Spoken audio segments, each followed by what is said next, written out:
जुर्म की हर वो एक परत जो परत दर परत खुलती चली जाए, हर गली, हर गांव, देश और दुनिया के कोने कोने से अंधेरे को चीरते हुए गुनाह की वो तस्वीरें हम आपको दिखाएंगे जिसे देखकर आपकी रूह कांप जाएगी और आप अपने दांतों तली उंगली दबा लेंगे या फिर आपके पैरों तले जमीन खिसक जाएगी।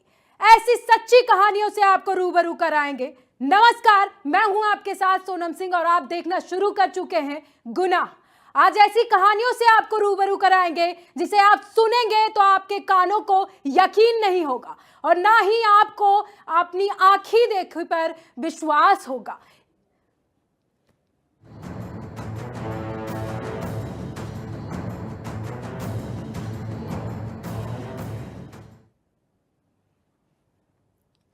मेरठ में सौरभ की हत्या एक सामान्य अपराध नहीं था, बल्कि एक ये सोची समझी साजिश थी। सौरभ की पत्नी ने जिस तरह से प्रेमी के साथ मिलकर इस हत्याकांड को अंजाम दिया, उसके बाद लोग यही कह रहे हैं कि यह साजिश महीनों पहले गढ़ी जा चुकी थी। महीनों से यह साजिश की जा चुकी थी। इस खौफनाक घटना को आम घटना नहीं कहा जा सकता, जिसमें प्यार, धोखा, तंत्र मंत्र, वहशीपन खतरनाक मिश्रण था। और सौरभ जो एक साधारण युवक था, कभी सोच भी नहीं सकता था कि उसकी शादीशुदा जिंदगी उसे मौत के मुंह तक ले जाएगी। इस हत्या ने केवल स्थानीय लोगों को ही नहीं हैरान किया, बल्कि अंधविश्वास और काले जादू के खतरे को भी उजागर कर दिया है। तो चलिए अब हम आपको बताएंगे ग्राफिक्स के जरिए कि किस तरह से काले जादू को अंजाम दिया गया, किस तरह से सौरभ की हत्या को अंजाम दिया गया। डरावनी दीवारें और साहिल के घर में दीवारों पर भोलेनाथ की फोटो, रहस्यमय तांत्रिक चिन्ह और शराब की बोतलें। इस तरह से दिखाई दिया साहिल का कमरा। जब पुलिस वहां पर तफ्तीश के लिए पहुंची तो साहिल का कमरा कुछ इस तरह से नजर आया। इसी को लेकर रिपोर्ट देखिए।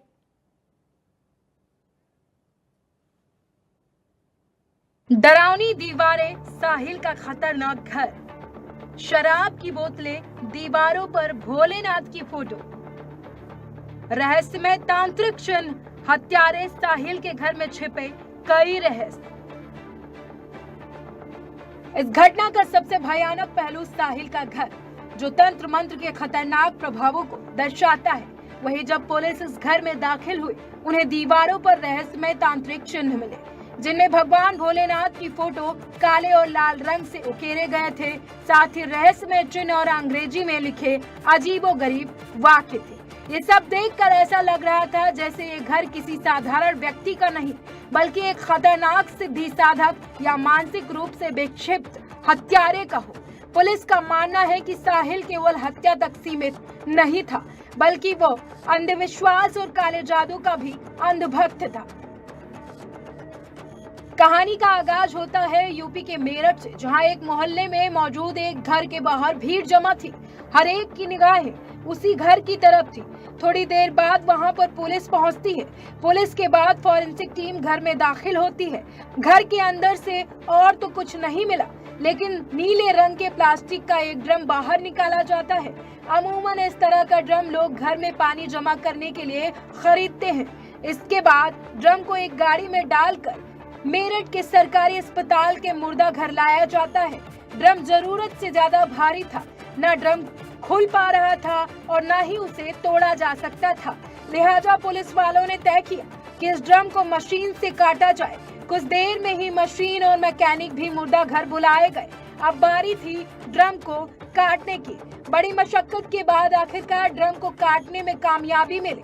दरअसल उस ड्रम के अंदर सीमेंट का घोल भर दिया गया था, जिसकी वजह से वो जमकर सख्त हो गया था, बिल्कुल पत्थर की तरह। और ड्रम काटने के बाद उसके अंदर जमे हुए सीमेंट के टुकड़ों को भी मशीन से काटा जाने लगा। थोड़ी देर बाद सारे टुकड़े अलग हो जाते हैं और फिर उन्हीं टुकड़ों में से करीब 3 टुकड़ों में बिखरा सौरभ कुमार बाहर आता है। ड्रम में टुकड़ों में बंद होने के पूरे 14 दिन बाद जमे हुए सीमेंट और काटे गए ड्रम के टुकड़ों के साथ जमीन पर काली पॉलीथीन में सौरभ कुमार की लाश भी 3 टुकड़ों में रखी हुई थी। फ्रिज, कुकर, बैग के बाद ये सबसे ताजी लाश है जो एक ड्रम ने उगली है। लेकिन कहानी ऐसी है कि आपका दिमाग घूम जाए। ये कहानी एक ऐसी पत्नी की है जिसने घर वालों की मर्जी के खिलाफ पहले तो प्रेम विवाह किया, लेकिन जब 3 साल बीत गए तो उसके बाद उसको फिर से एक शख्स से प्यार हुआ। उसने अपने पहले प्यार और पति के सीने में अपने हाथों से पहला खंजर उतार दिया, फिर दूसरे प्रेमी के साथ मिलकर लाश के 3 टुकड़े किए, सर धड़ से अलग किया, दोनों हाथों की हथेलियां काटी, फिर आधी लाश को बैग में डालकर बेड के नीचे रखा। प्रेमी अब अपने घर जा चुका था, लेकिन जाते जाते वो सर और दोनों हथेलियां अपने साथ बैग में रखकर ले गया था। प्रेमी के जाने के बाद इधर प्रेमिका को भी अब बैग में रखी लाश से डर लगने लगा था, नींद नहीं आ रही थी, इसलिए तड़के 3 बजे वो आधी लाश घर में छोड़कर अपने प्रेमी के घर चली गई। प्रेमी के साथ मिलकर मुस्कान ने अपने पति को मौत के घाट उतार दिया और उसके बाद अब हम जहां पर जो है मुस्कान के माता पिता रहते हैं, हम उस मकान पर पहुंचे हैं। सबसे पहले कि मैं आपको तस्वीरें यहाँ पर दिखा देता हूँ। ये मुस्कान का घर है और यहाँ पर मेरे द्वारा जो है उनकी डोर बेल बजाई गई है, लेकिन अंदर से कोई भी मकान के अंदर से निकल कर नहीं आ रहा है। परिवार के लोग अंदर ही हैं और ये जो है चंद्रकली निवास यानी कि चंद्रकली जो मुस्कान है उसकी माता जी है, प्रमोद कुमार रस्तोगी यानी कि जो मुस्कान है उसके पिताजी है। और आप यहाँ तस्वीरों में देख सकते हैं कि जो है मुस्कान के जो घर है और यहाँ पर इस गेट से कोई भी नजर निकलता हुआ नजर नहीं आ रहा। लगातार 15 मिनट से जो है यहाँ पर डोर बेल बजाई जा रही है, उसके बाद भी उनके परिवार का कोई भी शख्स यहाँ पर नहीं निकल के मकान से बाहर आया। ये कहानी 3 लोगों की है। 29 साल के सौरभ कुमार, 26 साल की मुस्कान रस्तोगी और 28 साल के साहिल शुक्ला की। साल 2016 में सौरभ की मुलाकात मेरठ में मुस्कान से होती है। मुलाकात दोस्ती में बदलती है और फिर दोस्ती प्यार में। सौरभ ने मुस्कान को बताया कि वो मर्चेंट नेवी में लंदन में पोस्टेड है, मगर इसके बावजूद सौरभ के घर वाले मुस्कान से उसकी शादी के लिए तैयार नहीं हुए। सौरभ घर वालों की मर्जी के खिलाफ जाकर मुस्कान से शादी कर लेता है। शादी के बाद 6 महीने बीतते हैं, लंदन चला जाता है, मगर बाद में पता चलता है कि सौरभ मर्चेंट नेवी में नहीं बल्कि लंदन की किसी बेकरी में काम करता है। उसकी माली हालत उतनी अच्छी नहीं है।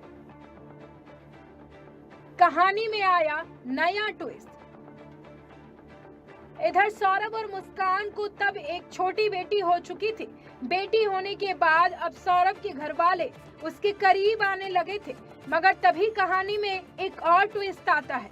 सौरभ ज्यादातर लंदन में रहता था और मुस्कान अकेली अपनी बेटी के साथ किराए के मकान में। इस दौरान मुस्कान की मुलाकात उसी के मोहल्ले में रहने वाले साहिल शुक्ला से होती है। देखते ही देखते दोनों बेहद करीब आ जाते हैं। अब साहिल अक्सर मुस्कान के घर आने जाने लगता है, यहाँ तक दोनों घर में शराब पीते हैं। इत्तेफाक से मकान मालिक उन दोनों के रिश्ते को भांप लेता है। 2 साल बाद आया था सौरभ घर। साल 2021 में जब लंदन से मेरठ आता है सौरभ, तब मकान मालिक उसे मुस्कान और साहिल की सच्चाई बता देता है। इस बीच दोनों के कुछ चैट भी सौरभ पढ़ता है। फिर सौरभ और मुस्कान में झगड़ा होता है और बात तलाक तक पहुंचती है। सौरभ मुस्कान को अब तलाक देना चाहता था। इन्हीं झगड़ों के बीच 2023 में सौरभ फिर से लंदन चला जाता है। अब मुस्कान और साहिल आजाद थे। फिर पूरे 2 साल बाद फरवरी 2025 में ये आजादी खत्म होने वाली थी, क्योंकि सौरभ 24 फरवरी को लंदन से 2 साल बाद मेरठ अपने घर लौट रहा था। मुस्कान के बर्थडे पर होना था कत्ल। 25 फरवरी को मुस्कान का बर्थडे था। वो उसका बर्थडे मनाने के लिए आ रहा था, लेकिन इधर मुस्कान कुछ और ही प्लान करके बैठी थी। उसका इरादा ठीक बर्थडे वाले दिन यानी 25 फरवरी को ही सौरभ को मार डालने का था, मगर ऐसा हो न सका। 25 फरवरी वाली प्लानिंग फेल हो गई और सौरभ बच गया, मगर मुस्कान और साहिल अगली प्लानिंग में जुट गए थे। मुस्कान की बेटी का एग्जाम चल रहा था। 3 मार्च को जैसे ही एग्जाम खत्म हुआ, मुस्कान ने अपनी बेटी को अपनी मां के घर भेज दिया और 3 मार्च का दिन सौरभ के कत्ल के लिए चुना गया। मुस्कान और साहिल ने चाकू से किया हमला। उस दिन रात को जैसे ही सौरभ अपने कमरे में सोने गया, मुस्कान ने साहिल को बुला लिया। इसके बाद पहले मुस्कान ने सौरभ के सीने पर तेज धार खंजर से वार किया और फिर साहिल चाकू लेकर सौरभ पर टूट पड़ा। सौरभ पूरी ताकत से लड़ने की कोशिश कर रहा था, लेकिन वो हार गया। मुस्कान उसकी मौत का तमाशा देखती रही। कुछ ही मिनटों में सौरभ की सांसें थम चुकी थी। लाश ठिकाने लगाने की पहले से थी प्लानिंग। कत्ल के बाद अब लाश ठिकाने लगाने की बारी थी, तो उसकी प्लानिंग भी पहले से की जा चुकी थी। इसके बाद साहिल को मुस्कान ने मिलकर एक प्लास्टिक का बड़ा ड्रम खरीदा था। फिर उन दोनों ने बाथरूम में सौरभ की लाश के टुकड़े किए और उस बड़े ड्रम में भर दिए। फिर उस ड्रम को सीमेंट का घोल डालकर भर दिया, यानी वो ड्रम सौरभ की ठोस कब्र बन चुका था। इसके बाद वो दोनों साहिल के घर जाकर आराम से सो गए।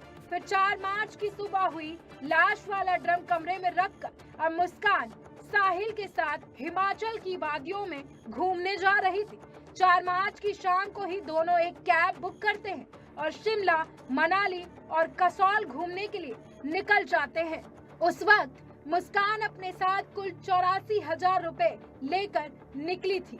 14 दिन बाद जब पैसे खत्म हुए तो दोनों वापस मेरठ आए और दोनों ने मुस्कान की मां से मुलाकात की।